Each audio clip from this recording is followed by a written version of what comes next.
Good morning, Your Highness, Excellencies, friends and colleagues.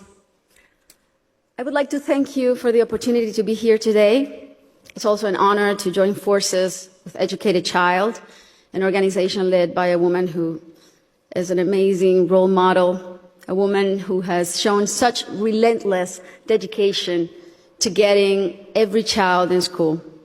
Your Excellency Prime Minister of Ethiopia, Your Excellency President of Ethiopia, honorable guests, Your Holiness, His Holiness, Your Highness, ladies and gentlemen, Your Majesty, hello and welcome. This is Kidus from Grace English. Our today's class gonna be about honorifics. How to respect the king is the prime minister, the president of a given country, how to hold them with respect. So stay until the end of this class and you're gonna have very important concept about honorifics, okay?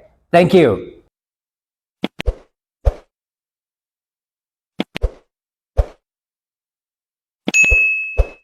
ዛሬ ይዤላችሁ የቀረብኩት ሰዎች ጋር ስንቀርብ የተከበርክ ምናምን እያልን የምንገልጽባቸው ኦነሪፊክስ ይባላሉ። የአክብሮት መጠሪያዎች ማለት ነው፣ ወይም ታይትልስ የምንላቸው። እስከ መጨረሻው ስትከታተሉ ግልጽ የሆነ ቆንጆ የሆነ ሰው ፊት ቀርባችሁ የማታፍሩበት የማትሸማቀቁበት የአጠራር ስልቶችን አሳያችኋለሁ ማለት ነው።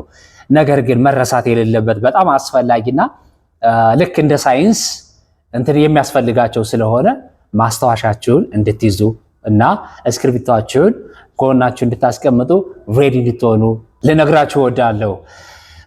ከዛ ባሻገር ላይክ፣ ሰብስክራይብ እንዲሁም ሼር እንድታደርጉ ይህን ቻናል በትህትና ጠይቃለሁ ማለት ነው። የዛሬውን ክላሳችንን ጀምር። ኤክሰለንሲ ይባላል የተከበሩ ክቡር ለማለት ነው። የተከበሩ ለማን እንጠቀምባቸዋለን? የተከበሩ ክቡር የሚለውን ለማን እንጠቀማቸዋለን? ዘመን ላገኘነው ሰው ለሁሉም ሰው የሚሆኑ አይደለም። ሃየር ፖዚሽንስ ላይ ያሉ የመንግስት ባለስልጣናት ለምሳሌ እንደ ፕራይም ሚኒስተር፣ እንደ ፕሬዚደንት፣ የዩኒቨርሲቲ ፕሬዚደንቶች ሊሆኑ ይችላሉ። ሪጂናል ፕሬዚደንትስ ለምሳሌ Your Excellency the President of Amhara Regional State, Your Excellency the President of Oromia Regional State እያልን የምንገልጽ ለክልል ፕሬዝዳንቶች ያገለግለናል። for ambassadors ለአምባሳደሮች ያገለግለናል። አምባሳደሮች ስንል ለምሳሌ በኢትዮጵያ የአሜሪካ አምባሳደር በኢትዮጵያ ለመሳሰሉት እንጠቀማለን ማለት ነው።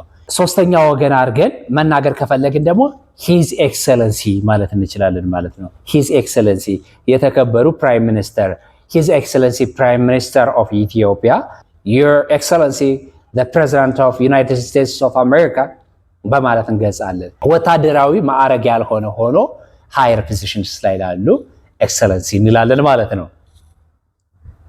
ኦነረብል የምንላቸው ደግሞ አሉ። ኦነረብል ፎር ሲቲ ሜየርስ፣ ዩር ኦነረብል ሲቲ ሜየር ለምሳሌ ክብርት ከንቲባ፣ ክቡር ከንቲባ ማለት ከፈለግን ምን እንላለን?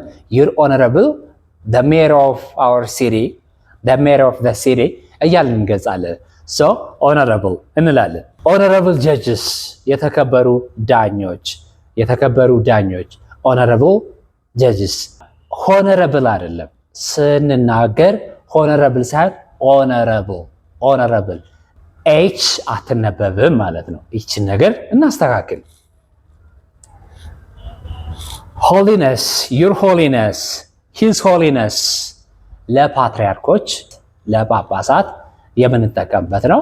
ጳጳሳት ስንል ሊቀ ጳጳስ ሊሆን ይችላል። ጳጳሳት በአጠቃላይ ዩር ሆሊነስ እያልን እናገራለን። ዩር ሆሊነስ የምንለው መቼ ነው? ፊት ለፊት እሳቸውን አግኝተን ስናወራቸው ዩር ሆሊነስ እንላለን። ሶስተኛ ወገን አድርገን ስለሳቸው ስናወራ ደግሞ ምን እንላለን? ሂዝ ሆሊነስ እንላለን ማለት ነው። ዩር ሃይነስ ምን ማለት ነው? ሃይነስ ለፕሪንስ፣ ለፕሪንሰስ እንዲሁም ደግሞ ለኪንግስ ኤንድ ኩዊንስ እንጠቀምበታለን። ለኪንግስ ኤንድ ኩዊንስ ለፕሪንስ ለፕሪንሰስ። ፕሪንስ ስንል ምን ማለት ነው? ልዑል ማለት ነው። ልዑል። ለኪንግ ወይም ኩዊን ልጅ ከሆነ ፕሪንስ እንለዋለን። ፕሪንሰስ ደግሞ ምን እናደርጋለን? ደብል ኤስ ያለበት ልዕልት ማለት ነው። የንጉስ ልጅ የንግስት ልጅ ፕሪንሰስ።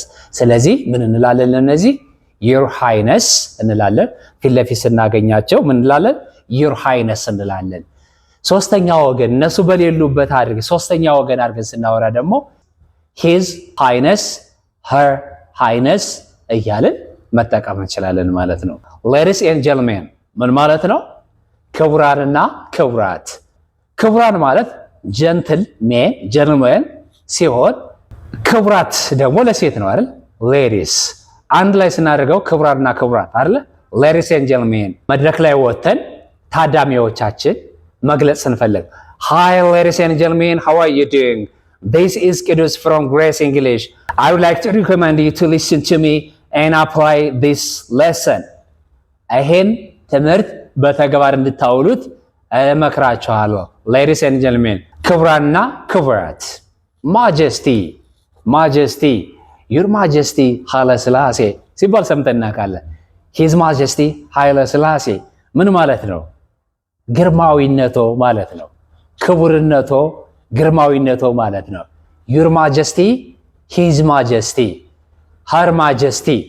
ሴት ከሆነችም ምን ይሆናል? ሀር ማጀስቲ። በተለይ ይሄ ለዘውዳዊ አገዛዝ የምንለው ስርዓት አይነት ለእንደዛ አይነት ነው የምንጠቀምበት። ለኪንግ እና ለኩዊን ለኪንግን ለኩዊን የዘውዳዊ አገዛዝ ወይም ሞናርኪካል ሲስተም ኦፍ ጋቨርንመንት ከሆነ በዚህ አግባብ እንጠቀማለን ማለት ነው። ሶ እነኚህ ኦነሪፊክስ ወይም አክብሮተ ቃል የምንላቸው ማወቅ እጅግ በጣም ያስፈልጋል።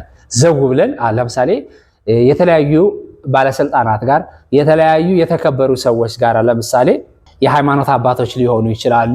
እነሱ ጋር ስብሰባ አድርገን ስንወያይ ዝም አንጠልጥለን አንተ አንቺ እንደማንለው ሁሉ ምን እንላለን? ማጀስቲ፣ ኤክሰለንሲ፣ ሃይነስ ምናምን እያልን እንጠቀማለን ማለት ነው። ሶ ይሄን በአእምሮአችሁ ውስጥ አስቀምጡ። ሁል ጊዜ ቢሆን ወደ መድረክ ስትወጡ እነኚህን ነገሮች አፕላይ ለማድረግ ሞክሩ። ሁሉንም ኤክሰለንሲ አንልም፣ ሁሉንም ደግሞ ሃይነስ አንልም፣ ሁሉንም ማጀስቲ አንልም። ኤሪያው መቼ ነው የምንጠቀምበት የሚለውን ማወቅ ያስፈልጋል ማለት ነው። እጅግ በጣም አመሰግናለሁ። ሰላም ሁኑልኝ። Goodbye.